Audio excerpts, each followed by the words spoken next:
আমাদের প্রিয় জন্মভূমি বাংলাদেশ আজ ভালো নেই। আমরা চরম সংকটময় পরিস্থিতির সম্মুখীন হয়েছি। দেশব্যাপী সন্ত্রাস, চাঁদাবাজ, খুন, ধর্ষণ যেভাবে সয়লাভ হচ্ছে, এই পুরো জাতি আজ স্তব্ধ হয়ে আছে। গত 19 তারিখে আমাদের পার্শ্ববর্তী পল্লবীতে ক্লাস 2 পড়ুয়া শিক্ষার্থীরা মিশেকে যেভাবে নৃশংস কায়দায় হত্যা এবং ধর্ষণ করা হয়েছে, এই জাতি আসলে বাকরুদ্ধ হয়ে পড়েছে। সংগ্রামী উপস্থিতি, আসলে এই বিচারগুলো কার কাছে দিব?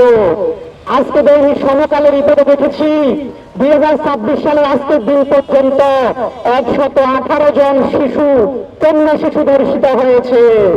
আমরা আবার একটা সংকটে পেয়েছি, আজ শিক্ষা প্রতিষ্ঠানের শিক্ষক কর্তৃক কোমলমতি শিক্ষার্থীরা পর্যন্ত শারীরিক নির্যাতনের শিকার হচ্ছে।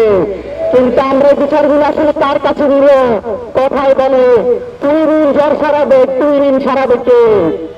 আজ আমরা দেখতে পাচ্ছি আমাদের সরকার বাহাদুরের নেতারা, ঢাকার নেতারা রাজনৈতিক সফরে যাবে, তাদের সুনালাপ ভাইরাল হয়।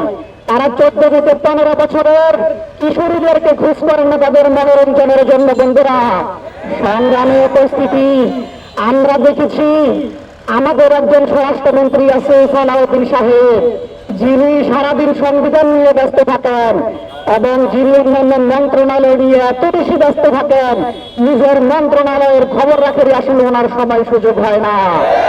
সংগ্রামী সাথী বন্ধুগণ, আমরা নির্বাচনের আগে দেখেছিলাম আমাদের স্বরাষ্ট্রমন্ত্রী সালাউদ্দিন সাহেব সেই সময়ে মদিনার ইসলাম কায়েমের কথা বলতেন। বিএনপি ক্ষমতায় এলে নাকি মদিনার ইসলাম কায়েম হবে, কিন্তু আমরা সাম্প্রতিক কালে দেখতে পেয়েছি মদিনার ইসলামের বন্দীকে ওনারা এখন বৌদ্ধজীবী নিদর্শন বলে সম্বোধন করে। আমাদের দেশে জনগণ এই বিমুখী চরিত্রকে তারা মুনাফিক বলে সম্বোধন করে। বন্ধুরা, সংগ্রামী সাথী বন্ধুগণ, আমরা দেখেছি যখনই তারা আইন শৃঙ্খলাকে সফলভাবে পরিচালনা করতে পারে না, যখনই তারা জনরোষের সম্মুখীন হয়, তখনই তারা চোখ বন্ধ করে জামাত শিবিরের উপর দায় চাপিয়ে দেওয়ার রাজনীতি করে।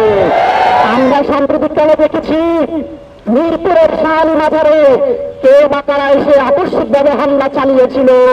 কোন প্রকার তদন্ত বিধিত চোখ বন্ধ করে ছাত্র শিবিরের উপর দায় চাপিয়ে তারা রাজনীতি করতে চেয়েছিল। কিন্তু তারা ভুলে গেছে এদেশের জনগণ তারা কিন্তু আর বোকা নয়, তারা আপনাদের সকল চর্চাগুলি কিন্তু বুঝে। বন্ধুরা, সংগ্রামী সাথী বন্ধুগণ, যতদিনে বাংলাদেশের মাটিতে ইসলামী ছাত্র শিবিরের একজন কর্মী যদি বেঁচে থাকে, আমরা দেশে কোন প্রকার বেইনসাফির, খুন, ধর্ষণ, সন্ত্রাস, চাঁদাবাজিদের আমরা কোন প্রকার দাঁড়াতে দিব না। এবং আমরা এদেশের স্বাধীনতা, সার্বভৌমত্ব এবং এদেশের গণমানুষের মুক্তির লড়াইয়ে ইসলামী ছাত্র শিবির তার কাজের ধারাবাহিকতা চালিয়ে যাবে ইনশাআল্লাহ। এবং সর্বশেষ সকল প্রকার খুন, সকল প্রকার